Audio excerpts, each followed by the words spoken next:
Hello. When I was a child in school, they came out with this big, gigantic computer. It was a computer that was over all the world. It was a big computer. And it had a brain. It's, you know how the Scarecrow was always saying on Wizard of Oz, if only I had a brain. Yeah. Well, this computer had a brain. And that's what they came out with. It was a big computer with a brain.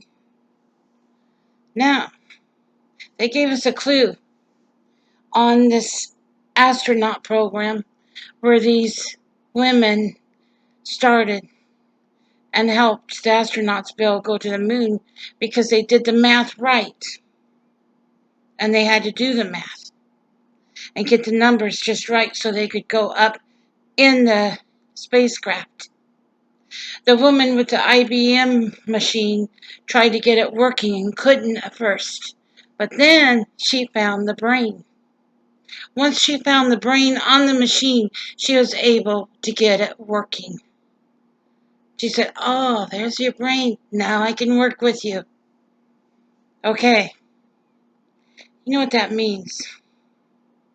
That means that that IBM machine could solve over 60,000 problems at one time. It was supposed to be a big computer.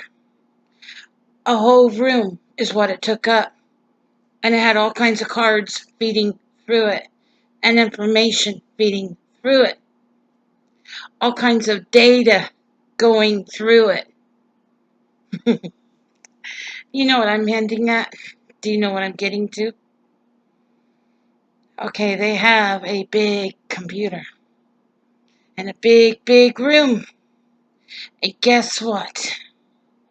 Everybody in this country, their data goes from their heads to that computer. It collects all our thoughts, all our data out of our heads and feeds into that computer through the satellites. Now, then what happens is they feed that into the robots that they have for society, each and every one of them. And guess what they do? They'll put Paula on one robot. They'll put, Julie on another robot. Different people they'll put on different robots. Yeah, you have a robot that acts and talks and acts just like you out there because it's collecting your thoughts, collecting your data, everything that is stored up in your brain is going to that supercomputer into the brain and then feeding back to the robot. Seriously, that's what they're doing. They don't want people knowing that because they're afraid of what society might think. The thing is, they've got a whole society of robots just waiting to take our place.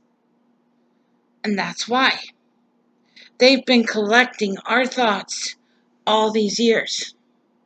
Now, the thing is, these people that are doing strange things and you don't know why they're doing things they would not ordinarily do, it's because they've been unplugged. What do you do when you're done with something? Like a curling iron. You unplug it, don't you? Then it gets cold and then it stops. It dies. No good. Well, they've done that with a lot of people. They've unplugged them from the supercomputer. So some people are just running on unleaded. They have no gas or nothing in their wings. They just are flawless. They just go on half brain things. They don't even think. Other people try to think but can't. It's because their cognitive thinking has been fed into a robot and they're left with nothing. Whenever you scan something, what happens? It goes into the computer and it comes out as a duplicate copy of it. If I scan a bottle into a computer, I get a bottle back. And it makes a copy, and that's only a copy. But the bottle I get back is empty. And this bottle is full. It's got something in it. That's what I'm saying. Same with the brain.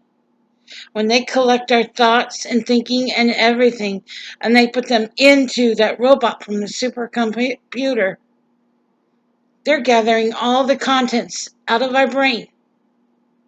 Now the problem is, we're left with maybe just that much in our brain to think with. And that makes a big difference when we don't have more than that. I'm serious. They don't want you to know. They don't want you to know that a computer is doing your thinking for you. And that you don't have to think anymore. You don't have to use your head anymore. You got that bottle you can drink, but you don't have to think anymore. You know what? I safeguarded my mind. My Father in heaven, He put 3 seals on me: mind, heart, and soul. He safeguarded my mind so that they could not get to it and use it for their benefit. And that made them mad. So the fifth estate has come after me. That's what's happening. And God is protecting me with God's kingdom and His own estate of angels and everything. He has Michael the Archangel, number 7, assigned to me. And I've got a 7 and an olive tree on my hand. That's how I know. On top of that, God has fire assigned to me. He's got His fire inside me, just like His fire was inside that burning bush when Moses talked to it. And you ever try to put fire on top of fire? You can't. Well, that's what God's done. He's put the fire inside me, so nobody can put fire on me. That's what I'm saying, people. We are inside a robot, and we don't even know it. They've got our cognitive thinking. They've got all of our thinking inside that robot. Just like this is inside a bottle. If I go and take a picture of this bottle on a printing machine, guess what'll come out? The picture. But it'll be empty. Won't be anything there but a bottle. And maybe a glimpse of that. But it won't be real. I won't be able to drink from it. That's what I'm saying. It'll be useless. And that's what they're doing. They're feeding our thoughts to another computer, to other robots. That's what you need to know. That's what they're doing. Take care. And God bless. Take care now. Bye.